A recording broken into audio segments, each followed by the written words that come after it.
A coluna vertebral, assim como o crânio e o tórax, que mencionamos nas últimas aulas, compõe o esqueleto axial. Ela é constituída por ossos irregulares situados no plano mediano, desde o crânio até o final da cauda.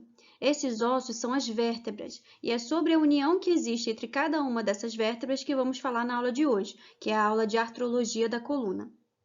Na coluna vertebral, existem dois tipos de articulação.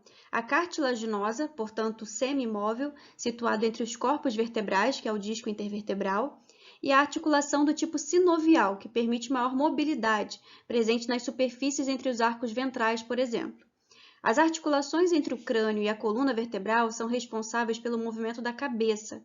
Elas compreendem a articulação atlanto-occipital, entre o occipital e a primeira vértebra cervical, e a articulação atlanto-axial, entre a primeira e a segunda vértebras cervicais. Os movimentos dessas duas articulações precisam ser considerados em conjunto, já que formam uma unidade funcional entre o crânio e o restante da coluna vertebral. Mas vamos por partes.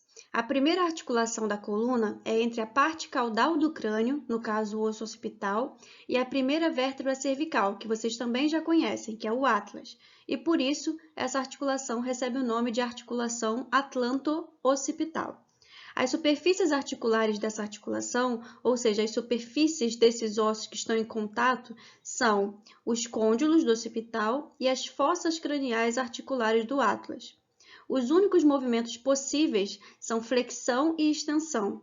Esses movimentos, feitos pela articulação atlanto-occipital, movem a cabeça para cima e para baixo, em um movimento de sim com a cabeça.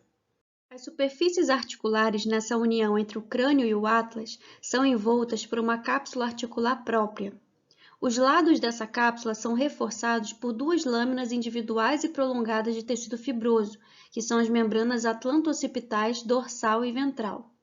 São elas que cobrem o amplo espaço articular entre o occipital e o atlas.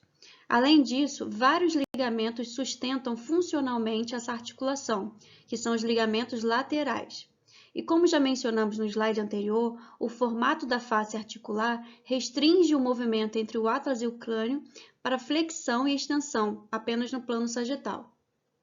Nessas imagens, em destaque, estão justamente esses componentes que acabamos de descrever na articulação atlanto-occipital, que são o ligamento lateral e as membranas atlanto-occipital, dorsal e ventral, ao redor da cápsula articular.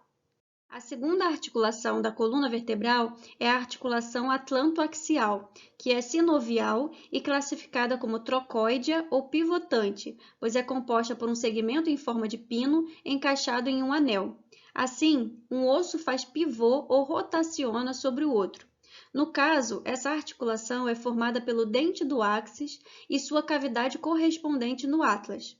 Atlas e axis, como vocês já sabem, são a primeira e a segunda vértebras cervicais, respectivamente.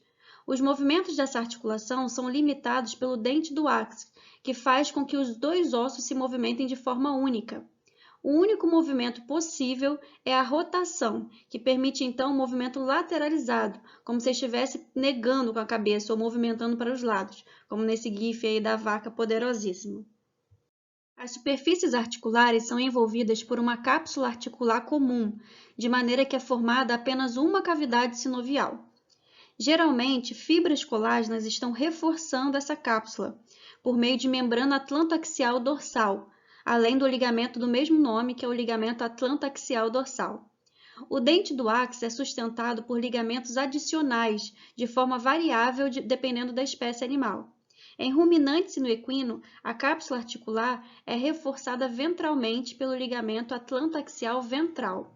Nas mesmas espécies, o canal vertebral contém os ligamentos longitudinais.